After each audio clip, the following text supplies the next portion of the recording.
Hello everyone, कैसे हो आप सभी। आई होप आप सभी बढ़िया होंगे और एक पॉजिटिव थॉट के साथ लाइफ को अच्छी तरह से जी भी रहे होंगे।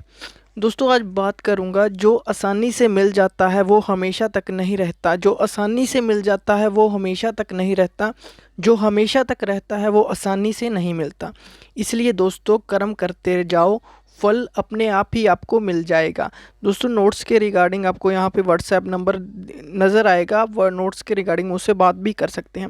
दोस्तों, आज हिस्ट्री की बात करेंगे। ये हिस्ट्री के जो क्वेश्चन होंगे, ये 5 सालों में जो बार बार पूछे गए क्वेश्चन है उसके बारे में आज मैं डिस्कस करने वाला हूँ। वेरी इंपॉर्टेंट हिस्ट्री के क्वेश्चन होंगे ये। हमीरपुर बोर्ड के द्वारा जो पूछे गए हैं वो इंपॉर्टेंट क्वेश्चन है। पहला दोस्तों, जो ग्रैंड ट्रक रोड था, अब ये दोनों भाषाओं में आपको दिख रहे होंगे। ये इंग्लिश में है, नीचे थोड़ा ज़्यादा जाऊंगा तो हिंदी में होंगे। द ग्रैंड ट्रक रोड किस शासन के शासनकाल के दौरान बनाया गया था। जो दोस्तों ग्रैंड ट्रक रोड था वो शेरशाह सूरी के शासनकाल में बनाया गया था। ये इंग्लिश में भी आ रहा है, ठीक है। और the grand trunk road built by Shershah Suri. जो ग्रैंड ट्रक रोड को कई नामों से भी जाना जाता है। एक तो है उत्तरा पथ पाथ, सड़क ए अजाम और बादशाही सड़क के नाम से भी ग्रैंड ट्रक रोड को जाना जाता है। The grand trunk road built bye किसके द्वारा, शेरशाह सूरी जी के द्वारा बिल्ट किया गया था। और 16 सेंचुरी में जो स्टार्ट हुआ था काबुल अफ़गानिस्तान से, ठीक है। और इसको जो पाकिस्तान में इसको फेमस है काइबर पास के नाम से पाकिस्तान में जाना जाता है। ऐसे भी आ सकता है काइबर पास के नाम से कहाँ जाना जाता है, वो पाकिस्तान में जाना जाता है। दोस्तों, मेरा व्हाट्सएप नंबर भी है, ये देखिए व्हाट्सएप नंबर आप लिख सकते हैं।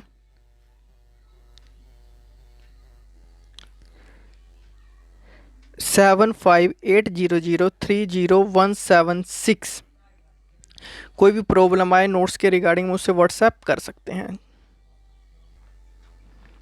नेक्स्ट क्वेश्चन देखते हैं।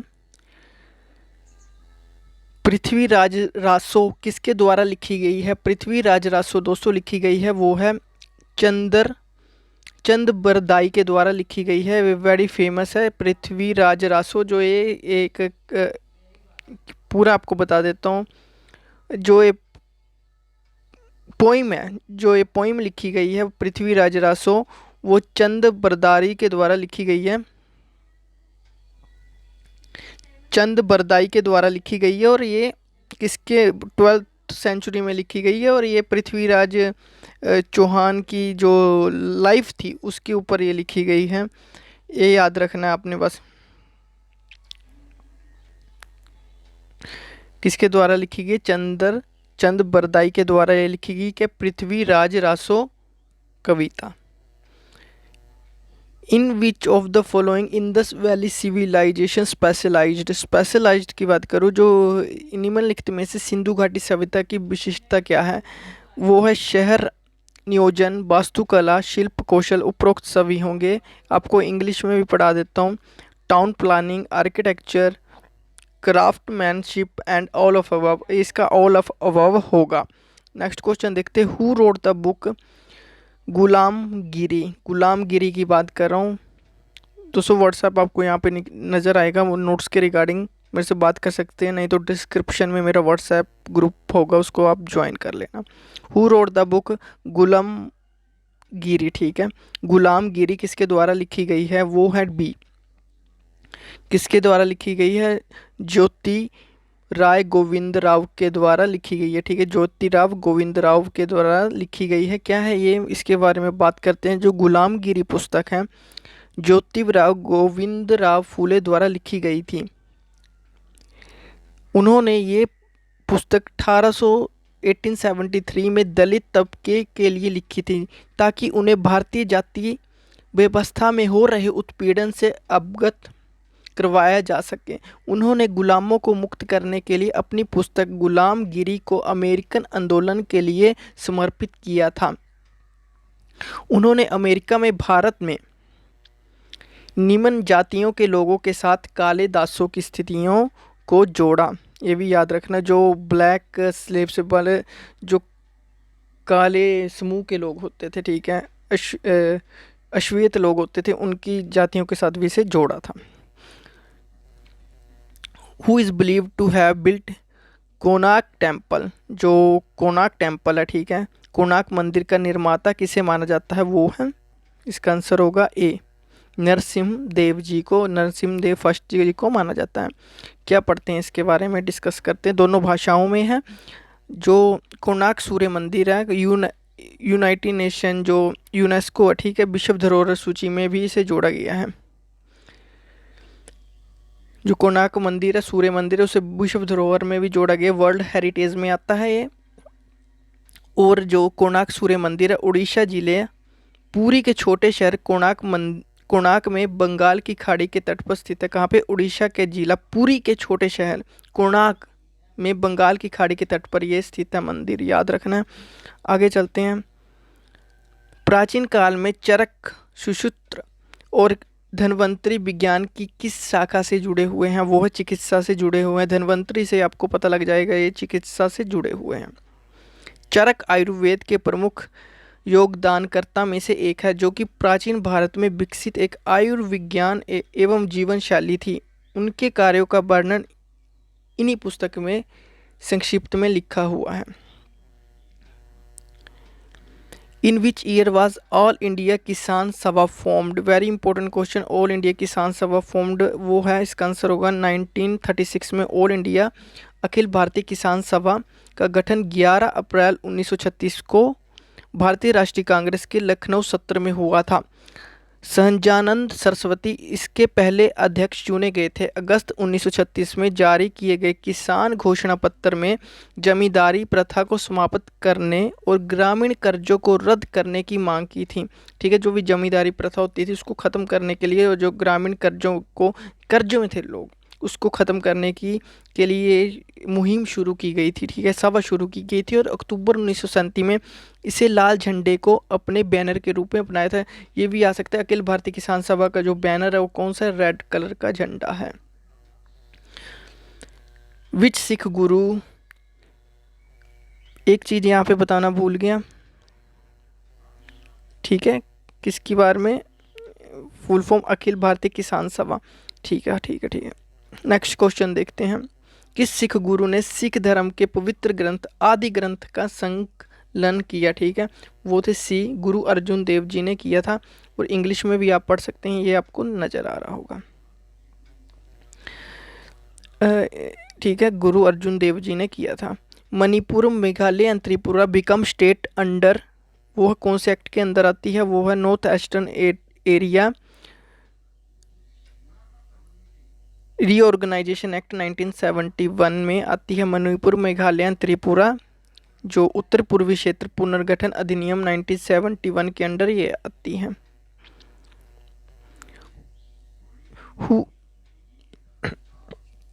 निम्नलिखित में से कौन अलाउद्दीन खिलजी के शासनकाल में राज्यपालों में से एक था। निम्नलिखित में से कौन अलाउद्दीन खिलजी के शासनकाल में राज्यपालों में से एक था, वो थे सी, गयासुद्दीन तुगलक जी थे, किसके राज्यपालों में से एक थे इनके। अगला के पानीपत के तीसरे युद्ध में मराठों को किसने हराया। पानीपत के तीसरे युद्ध में मराठों को हराया था अहमद शाह अब्दाली जी ने हराया था। वेरी इंपॉर्टेंट क्वेश्चन है, अहमद शाह अब्दाली जी ने हराया था। पानीपत का तीसरा युद्ध 14 जनवरी 1761 को पानीपत में हुआ। ये युद्ध भारत में 18वीं शताब्दी के सबसे बड़े और सबसे महत्वपूर्ण युद्धों में से एक था। ये अहमद शाह दुर्गानी की अफगान सेनाओं और उनके स्थानीय रोहिला और अन्य पठान और अवध के सहयोगियों के बीच मराठा साम्राज्य के खिलाफ लड़ा गया था, याद रखना है। अहमद शाह अब्दाली ने इस युद्ध में अफगान सेना का नेतृत्व किया। पानीपत के तीसरे युद्ध के समय मराठा साम्राज्य को पेशवा बालाजी बाजीराव थे। ठीक है, भी याद रखना, जो पानीपत के तीसरे युद्ध के समय मराठा साम्राज्य का पेशवा बालाजी बाजीराव थे। Where did Bahadur Shah Zafar died in November 1862, इसका आंसर होगा कहाँ पे हुआ था, वो थे रंगून में। ठीक है, रंगून में हुए थे। ऐसे भी क्वेश्चन आ सकता है कि लास्ट मुगल एम्परर कौन थे, वो थे बहादुर शाह जफर जी थे। ठीक है, he was the second son of and become the successor to the his father. Akbar second upon his death on 28 September 1837। Next question, निम्नलिखित में से किसे फ्रंटियर गांधी के रूप में जाना जाता है? इसका आंसर होगा बी, खान अब्दुल गफ्फार खान को जाना जाता है। अब्दुल गफ्फार खान, जिसे हम बच्चा खान के नाम से भी जानते थे, एक पश्तून स्वतंत्रता कार्यकर्ता थे जिन्होंने ब्रिटिश राज के शासन को समाप्त करने के लिए काम किया था। जो भी ब्रिटिश राज था भारत में 1947 से पहले, तो उनको ख़त्म करने के लिए इनका भी एक बहुत बड़ा सहयोग था। हिंदी में पढ़ते हैं, निम्नलिखित में से किसे भारतीय पुनर्जागरण के वास्तुकार और आधुनिक भारत के जनक के रूप में जाना जाता है? वो है राजा राम मोहन राय को जाना जाता है। ठीक है, जो राम मोहन राय थे, इंग्लिश में आपको ये नज़र आ रहा होगा, पढ़ सकते हैं, इसका डी आंसर होगा। ठीक है, जो राम मोहन राय ब्राह्मण सभा के संस्थापक थे और भारतीय उपमहाद्वीप में सामाजिक धार्मिक सुधारक आंदोलन ब्राह्मण समाज के अग्रदूत भी थे। उनका प्रभाव राजनीतिक, लोक प्रशासन, शिक्षा और धर्म के क्षेत्र में स्पष्ट था। उन्हें सती और बाल विवाह की प्रथाओं को खत्म करने के प्रयासों के लिए जाना जाता है। कौन सी सती और बाल विवाह? जो बच्चों का जन्म हो, शादी कर दी जाती है छोटी एज में, बच्चे ने जन्म लिया उसके साथ ही शादी कर दी और बाद में 15 या तो 18 साल से पहले शादी कर दी, ऐसी होती थी बाल प्रथाएं। और एक होती थी सती की, मतलब कि हस्बैंड की डेथ हुई तो औरत को भी जिंदा जला दिया जाता था। इसको ख़त्म करने के लिए इन्होंने बहुत सारे प्रयास किए थे। राजा राम मोहन राय को कई इतिहासकारों ने भारतीय पुनर्जागरण का इनका पिता माना जाता है, याद रखना।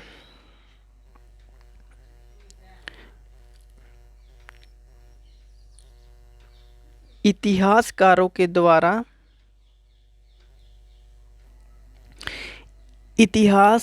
द्वारा किसे दुनिया के सबसे प्राचीन भाग माना जाता है? ठीक है, which is considered as the most ancient part of the world by historians. ये है, इसका आंसर होगा सी, प्राचीन ग्रीस को माना जाता है सबसे पुराना, दुनिया का सबसे पुराना भाग माना जाता है इतिहासकारों के हिसाब से। बिदर का प्रसिद्ध मदरसा किसी ने बनाया? बिदर का प्रसिद्ध मदरसा मोहम्मद गवान ने बनाया था। मोहम्मद गवान ने मदरसा, कौन सा फेमस मदरसा, Bidar was built by. Huns और सिक्थियन जैसे विदेशी आक्रमणकारियों के वंशज के रूप में किसे जाना जाता है? वो है बी, राजपूतों को जाना जाता है। कौन से? हुनस और सिक्थियन जैसे विदेशी आक्रमणों के वंशज के रूप में राजपूतों को जाना जाता है।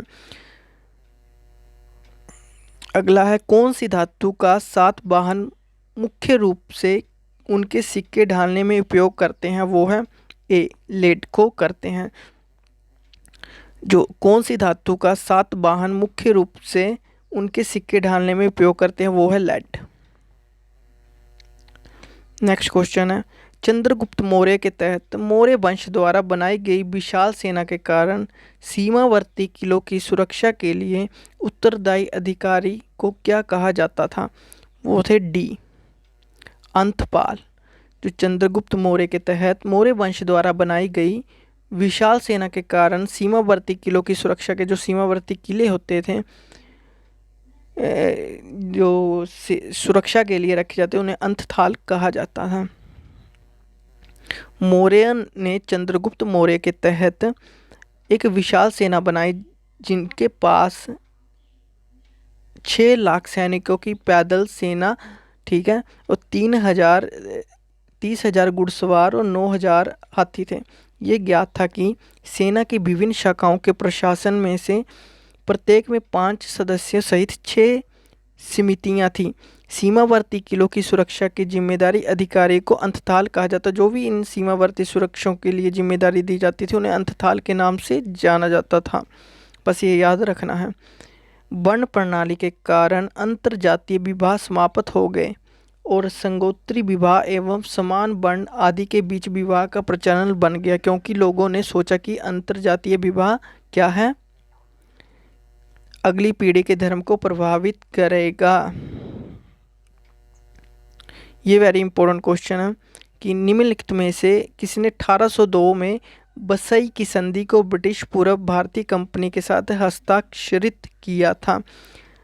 इसका आंसर होगा सी, बाजीराव सेकंड ने क्या किया था, 1802 में बसई की संधि को ब्रिटिश पूर्व भारतीय कंपनी के साथ हस्ताक्षरित किया था। बसीन की संधि, जिसे अब बसई कहा जाता था, 31 दिसंबर 1802 को ब्रिटिश ईस्ट इंडिया कंपनी और बाजीराव द्वितीय के बीच पूना की लड़ाई के बाद, ठीक है, भारत में पूना के मराठा पेशवा के बीच में एक समझौता पत्र हुआ था, जिसके कारण ये संधि हुई थी। अगला है, निम्नलिखित में से किस राजवंश ने कभी भी जैन धर्म का संरक्षण नहीं किया? वो थे सी, चोल ने कभी भी नहीं किया था जैन धर्म का संरक्षण। निम्नलिखित में से कौन गुरु नानक देव का उत्तराधिकारी था? वो थे, इसका आंसर आपको पता ही होगा, ए, गुरु अंगद देव जी थे। गुरु नानक ने भाई लेहना को उत्तराधिकारी गुरु के रूप में नियुक्त किया था। उनका नाम बदल कर गुरु अंगद रख दिया गया था। गुरु नानक देव जी का 70 वर्ष की आयु, मतलब कि 22 सितंबर 1539 को करतारपुर में निधन हो गया था। ये भी इम्पोर्टेंट है दोस्तों। कोई प्रॉब्लम आए तो व्हाट्सएप कर सकते हैं। Thank you and have a nice day. Bye bye. I hope आपको ये सभी क्वेश्चन बढ़िया लगे होंगे।